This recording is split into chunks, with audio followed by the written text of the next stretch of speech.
नमस्कार दोस्तों, स्वागत है आपका हमारे चैनल के एक और न्यू वीडियो में। दोस्तों, इस वीडियो में हम आपको बताने वाले हैं एसजीपीजीआई की तरफ से निकाली गई एसएसआरसी महाविद्यालय की स्टाफ नर्स की वैकेंसी के एप्लीकेशन फॉर्म को आप किस तरह से अप्लाई कर सकते हैं। इस वीडियो में हम आपको पूरी स्टेप बाय स्टेप प्रोसेस आपको बताने वाले हैं, आपको किस तरीके से इस वैकेंसी के एप्लीकेशन फॉर्म को अप्लाई करना होगा। तो पूरी जानकारी के लिए इस वीडियो को लास्ट तक जरूर देखें। इस वीडियो को लाइक करें, हमारे चैनल को सब्सक्राइब करें और नीचे डिस्क्रिप्शन में दिए गए लिंक से हमारे टेलीग्राम और व्हाट्सएप ग्रुप को भी ज्वाइन करें, ताकि फ्यूचर में हम आपको ऐसे अपडेट्स देते रहें। दोस्तों, इस वीडियो में हम आपको इस वैकेंसी के एप्लीकेशन फॉर्म को आपको किस तरह से अप्लाई करना होगा, आपको बस इसी की जानकारी देने वाले हैं। अगर आपको इस वैकेंसी के बारे में डिटेल में आपको जानना है और आपको इस वैकेंसी के बारे में पूरी जानकारी लेनी है, तो उस पर हमने ऑलरेडी वीडियो बना हुआ है। उस वीडियो का लिंक नीचे डिस्क्रिप्शन बॉक्स में डाल दिया गया है और नीचे कमेंट बॉक्स में भी डाल दिया गया है। आप चाहें तो वहां से क्लिक करके उस वीडियो को देख सकते हैं और इस वैकेंसी के बारे में पूरी जानकारी ले सकते हैं। लेकिन इस वीडियो में इस वैकेंसी के एप्लीकेशन फॉर्म को आपको किस तरह से अप्लाई करना है, आपको यही इन्फॉर्मेशन देने वाले हैं। अगर आपको इस वैकेंसी के बारे में जानना है तो आप उस वीडियो को देख सकते हैं। इस वैकेंसी के एप्लीकेशन फॉर्म को अप्लाई करने के लिए आपको इसकी ऑफिशियल वेबसाइट पर आना होगा। इसकी ऑफिशियल वेबसाइट पर पहुंचने के बाद यहाँ पर आपको ऑप्शन दिखाई देगा रिक्रूटमेंट का। आपको रिक्रूटमेंट वाले ऑप्शन पर क्लिक करना है। रिक्रूटमेंट वाले ऑप्शन पर क्लिक करने के बाद आपका कुछ इस तरीके का पेज ओपन हो जाएगा। इस पेज पर पहुंचने के बाद यहाँ पर आपको दिखाई देगा recruitment notice for staff nurse of UP government. आपको इसके सामने लिखा हुआ दिखाई देगा अप्लाई ऑनलाइन। आपको इस अप्लाई ऑनलाइन वाले ऑप्शन पर क्लिक कर देना है। अप्लाई ऑनलाइन वाले ऑप्शन पर क्लिक करने के बाद आपका कुछ इस तरीके का पेज ओपन हो जाएगा। इस पेज के थ्रू आप इस वैकेंसी के एप्लीकेशन फॉर्म को अप्लाई कर सकते हैं। इस पेज का लिंक नीचे डिस्क्रिप्शन बॉक्स में डाल दिया गया है। आप चाहें तो वहां से क्लिक करके इस वैकेंसी के एप्लीकेशन फॉर्म को अप्लाई कर सकते हैं। इस पेज पर पहुंचने के बाद यहाँ पर आपको कुछ इंपोर्टेंट डेट्स के बारे में आपको बताया गया है। इस वैकेंसी के एप्लीकेशन फॉर्म आपके 10 फरवरी 2023 से स्टार्ट हो चुके हैं और लास्ट डेट आपकी 1 मार्च 2023 की आपकी रहने वाली है। आगे बात करें एग्जामिनेशन डेट के बारे में। इस वैकेंसी के लिए आपका एग्जामिनेशन कब रहने वाला है, आपको डेट के बारे में बताया गया है। 22 मार्च 2023 के दिन आपका इस वैकेंसी के लिए आपका एग्जामिनेशन रहने वाला है। आगे बात करें इस पेज पर पहुंचने के बाद यहाँ पर आपको दो ऑप्शन दिखाई देंगे, न्यू यूजर रजिस्ट्रेशन का और ऑलरेडी रजिस्टर्ड यूजर का आपको ऑप्शन दिखाई देगा। अगर आप पहली बार इस वैकेंसी के एप्लीकेशन फॉर्म को अप्लाई कर रहे हैं, आपको यहाँ पर new user registration click here वाले ऑप्शन पर क्लिक करना होगा। न्यू यूजर रजिस्ट्रेशन वाले ऑप्शन पर क्लिक करने के बाद आपका कुछ इस तरीके का पेज ओपन हो जाएगा। इस पेज को ओपन होने के बाद जब आप इस पेज को नीचे स्क्रॉल करेंगे, यहाँ पर आपसे आपकी एप्लीकेंट डिटेल आपकी यहाँ पर मांगी जाती है। सबसे पहले आपका नेम पूछा जाता है, आपका मिडिल नेम और आपका लास्ट नेम आपको पूछा जाता है। नेक्स्ट कॉलम में आपसे आपका फादर्स नेम पूछा जाता है। फिर नेक्स्ट कॉलम में आपको अपने मदर्स नेम फिल करना होगा।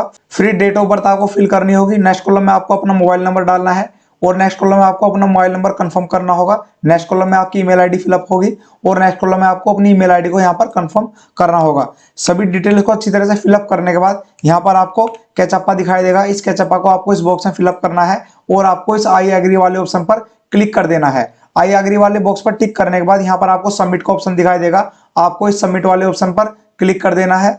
आपको इस बात का ध्यान रखना है, आप इस पेज पर अपनी जो भी डिटेल्स को फिलअप करेंगे उनमें आपका कोई भी चेंजेस आपका नहीं हो पाएगा। आप उनमें कोई भी चेंजेस यहाँ पर नहीं कर पाएंगे। तो आप सबमिट करने से पहले अपनी सभी डिटेल्स को अच्छी तरह चेक करें, तभी आप सबमिट वाले ऑप्शन पर क्लिक करें और अपनी सभी डिटेल्स को अच्छी तरह चेक करके ही फिल करें, तभी सबमिट वाले ऑप्शन पर आपको क्लिक करना है। सबमिट वाले ऑप्शन पर क्लिक करने के बाद आपका कुछ इस तरीके का पेज ओपन हो जाएगा। यहाँ पर आपको दिखाई देगा रजिस्ट्रेशन सक्सेसफुल, आपका एप्लीकेशन नंबर आपको यहाँ पर दिखाई देगा और आपको यहाँ पर बताया गया है आपको अपने एप्लीकेशन फॉर्म को लॉगिन करने का आईडी और पासवर्ड आपके ईमेल आईडी और मोबाइल नंबर पर भी आपको भेज दिया गया है। तो आप अपने मोबाइल नंबर को और अपने ईमेल आईडी को जरूर चेक करें। वहां पर आपको अपने अकाउंट को लॉगिन करने का आईडी और पासवर्ड आपको मिल जाएगा। आपका ये एप्लीकेशन नंबर रहने वाला है और आपके ईमेल आईडी पर और आपके मोबाइल नंबर पर दोनों जगह पर आपको आईडी पासवर्ड आपको मिल जाएगा। तो आप अपने ईमेल आईडी और मोबाइल नंबर को जरूर चेक करें। इस पेज पर पहुंचने के बाद यहाँ पर आपको क्लोज वाले ऑप्शन पर क्लिक करना है। क्लोज वाले ऑप्शन पर क्लिक करने के बाद यहाँ पर आप देख सकते हैं आपकी पर्सनल डिटेल आपको यहाँ पर शो हो जाएंगी और नीचे आपकी कम्युनिकेशन डिटेल आपको यहाँ पर शो हो जाएंगी, जिसमें आपको आपका मोबाइल नंबर और आपका ईमेल आईडी आपको यहाँ पर दिखाई दे जाएगा। इस पेज पर पहुंचने के बाद यहाँ पर आपको दो ऑप्शन दिखाई देंगे, एक तो लॉगआउट का ऑप्शन आपको यहाँ पर दिखाई देगा और यहाँ पर आपको साइड में दिखाई देगा go two application form.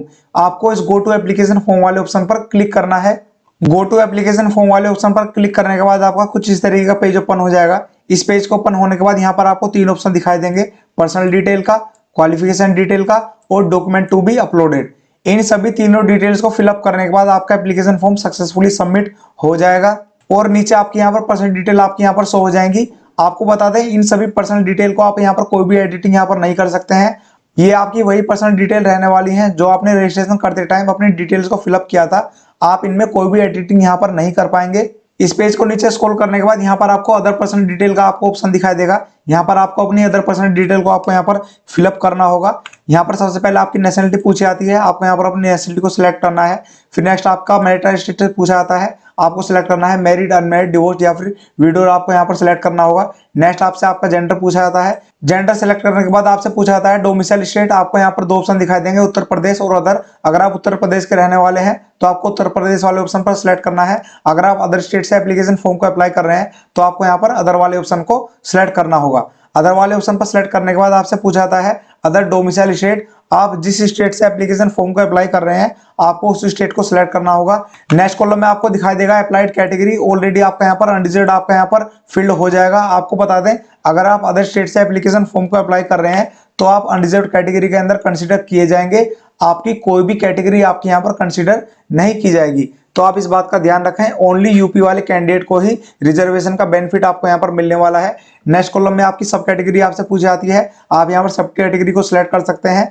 Next column में आपसे पूछा जाता है are you regular UP government employ, आपको येस या नो वाले ऑप्शन पर सिलेक्ट करना है। अदर पर्सनल डिटेल को फिलअप करने के बाद आपसे कोरस्पोंडेंट एड्रेस पूछा जाता है, आपको इन सभी बॉक्सों में आपको अपने एड्रेस को फिलअप करना होगा। आपका एड्रेस, आपका डिस्ट्रिक्ट, आपका विलेज, सिटी, टाउन और आपका पिन कोड आपको यहाँ पर फिलअप करना होगा।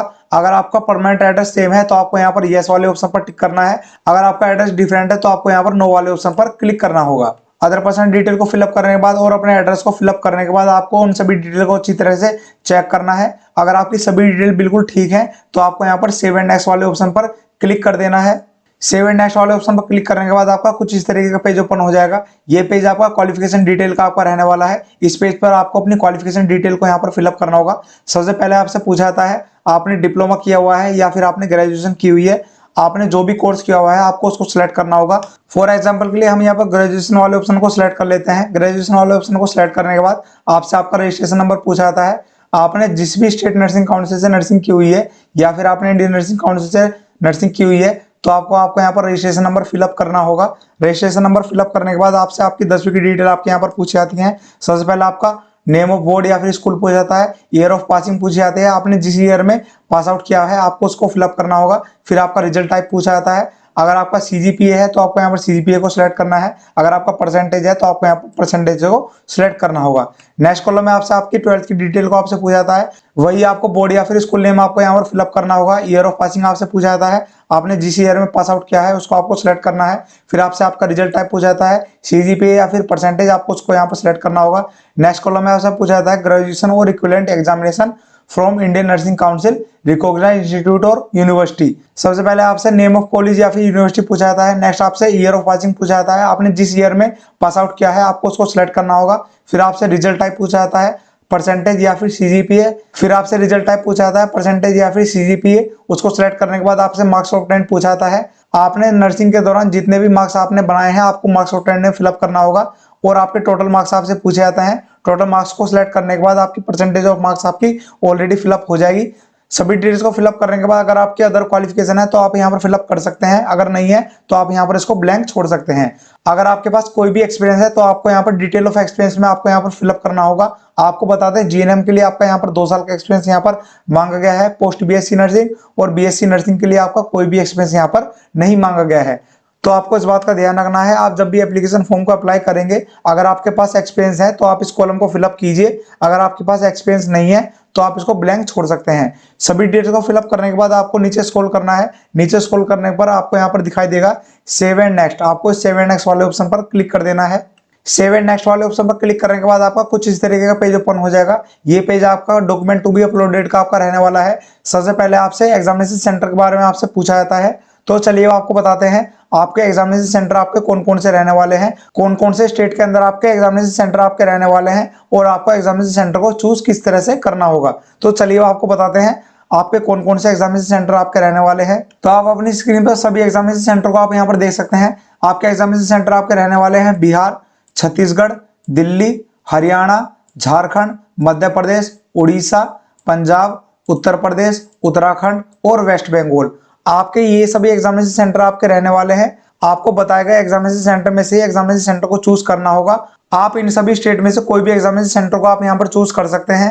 तो चलिए आपको बताते हैं आपको एग्जामिनेशन सेंटर को चूज किस तरह से करना होगा। फॉर एग्जाम्पल के लिए हम यहाँ पर सबसे पहले उत्तर प्रदेश को चूज कर लेते हैं। स्टेट को सिलेक्ट करने के बाद आपको सिटी को चूज करना होगा। सिटी वाले ऑप्शन पर क्लिक करने के बाद आपकी सभी सिटीज आपकी ओपन हो जाएंगी। फॉर एग्जाम्पल के लिए हम यहाँ पर आगरा को चूज कर लेते हैं। हमने यहाँ पर पहले एग्जामिनेशन सेंटर को चूज कर लिया है, अब हमको दूसरे एग्जामिनेशन सेंटर को चूज करना होगा। फॉर एग्जाम्पल के लिए हम यहाँ पर दिल्ली को चूज कर लेते हैं। दिल्ली को चूज करने के बाद हमको यहाँ पर सिटी को चूज करना होगा। सिटी वाले ऑप्शन पर क्लिक करने के बाद हमको यहाँ पर न्यू दिल्ली को चूज करना होगा। हमने यहाँ पर 2 एग्जामिनेशन सेंटर को चूज कर लिया है, अब हमको तीसरे एग्जामिनेशन सेंटर को चूज करना होगा। तीसरे एग्जामिनेशन सेंटर को चूज करने के लिए हम यहाँ पर दोबारा से उत्तर प्रदेश को सिलेक्ट कर लेते हैं। अब हमको यहाँ पर सिटी को चूज करना होगा। सिटी में हम यहाँ पर गाजियाबाद को चूज कर लेते हैं। हमने यहाँ पर तीनों एग्जामिनेशन सेंटर को चूज कर लिया है। तीनों एग्जामिनेशन सेंटर को चूज करने के बाद आपको अपने डॉक्यूमेंट्स को अपलोड करना होगा। आपको यहाँ पर सभी डॉक्यूमेंट की लिस्ट को आपको यहाँ पर बताया गया है, आपको कौन कौन से डॉक्यूमेंट को यहाँ पर अपलोड करना है। सबसे पहले आपका पासपोर्ट साइज फोटोग्राफ, फिर आपके सिग्नेचर अपलोड होंगे, आपकी 10th की मार्कशीट, आपका 10th का सर्टिफिकेट, आपकी 12th की मार्कशीट, आपका 12th का सर्टिफिकेट, आपका ग्रेजुएशन सर्टिफिकेट, आपकी ग्रेजुएशन मार्कशीट और आपका नर्सिंग रजिस्ट्रेशन सर्टिफिकेट यहाँ पर आपको अपलोड करना होगा। नेक्स्ट कॉलम आपका अपलोड अदर डॉक्यूमेंट का आपका रहने वाला है। अगर आपका अदर कोई डॉक्यूमेंट है तो आप यहाँ पर अपलोड कर सकते हैं। आप चाहें तो उसको अपलोड कर भी सकते हैं या फिर आप नहीं भी अपलोड कर सकते हैं। अगर आप कोई भी डॉक्यूमेंट यहाँ पर अपलोड नहीं कर रहे हैं तो आपको यहाँ पर इसको ब्लैंक छोड़ना होगा। इस पर रेड कलर का स्टार यहाँ पर नहीं बना हुआ है। आप चाहें तो अपलोड कर भी सकते हैं या फिर आप नहीं भी अपलोड कर सकते हैं। तो चलिए आपको बता देते हैं आपके सभी डॉक्यूमेंट का साइज आपका यहाँ पर क्या रहने वाला है। फोटोग्राफ का साइज पहले आपको बता देते हैं। आपके फोटोग्राफ का साइज यहाँ पर 50 KB से लेके 200 KB के बीच का आपका यहाँ पर रहने वाला है।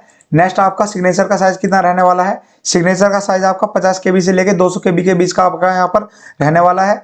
नेक्स्ट आपका स्कैन मार्कशीट का आपका यहाँ पर कितना रहने वाला है। आपका साइज 100 KB से लेके 1 MB के बीच का आपका यहाँ पर रहने वाला है।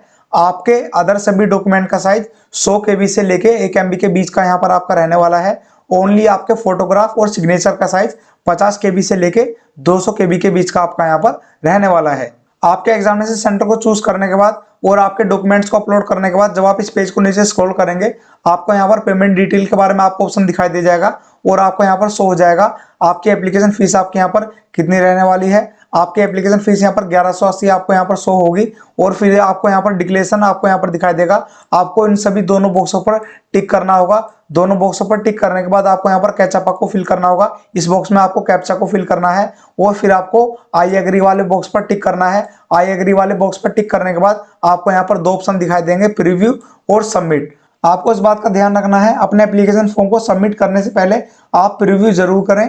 प्रीव्यू करने के बाद अगर आपके एप्लीकेशन फॉर्म में कोई भी मिस्टेक है तो आपको उसको वहीं पर ठीक करना होगा। आपको एप्लीकेशन फॉर्म को फाइनल सबमिट करने के बाद आप उसके अंदर कोई भी चेंजेस यहाँ पर नहीं कर पाएंगे। तो आप अपने एप्लीकेशन फॉर्म को सबमिट करने से पहले प्रीव्यू जरूर करें और अगर आपकी कोई भी मिस्टेक आपको मिलती है तो आपको वहीं पर एडिटिंग करनी होगी। फाइनल सबमिट करने के बाद आपकी कोई भी एडिटिंग यहाँ पर नहीं हो पाएगी। अगर आपका एप्लीकेशन फॉर्म बिल्कुल ठीक है तो आपको सबमिट वाले ऑप्शन पर क्लिक करना है। सबमिट वाले ऑप्शन पर क्लिक करने के बाद आपका कुछ इस तरीके का पेज ओपन हो जाएगा। ये पेज आपका पेमेंट का आपका यहाँ पर रहने वाला है। आप किसी भी मेथड से अपनी पेमेंट को यहाँ पर सबमिट कर सकते हैं। आप डेबिट कार्ड से अपनी पेमेंट को सबमिट कर सकते हैं, क्रेडिट कार्ड से, UPI से, NFT से या फिर SBI ब्रांच के थ्रू भी आप अपनी पेमेंट को यहाँ पर सबमिट कर सकते हैं। अपनी एप्लीकेशन फीस को सबमिट करने के बाद आपको अपने कंफर्मेशन पेज का प्रिंट आउट ले लेना है आपके फ्यूचर यूज के लिए। तो दोस्तों आपको इस तरीके से इस वैकेंसी के एप्लीकेशन फॉर्म को आपको अप्लाई करना है। हमने इस वीडियो में आपको पूरी स्टेप बाय स्टेप प्रोसेस आपको बता दी है आपको किस तरीके से इस वैकेंसी के एप्लीकेशन फॉर्म को आपको अप्लाई करना है। अगर आपका अभी कोई डाउट है तो आप नीचे कमेंट बॉक्स में पूछ सकते हैं या फिर आप हमें इंस्टाग्राम पर DM भी कर सकते हैं।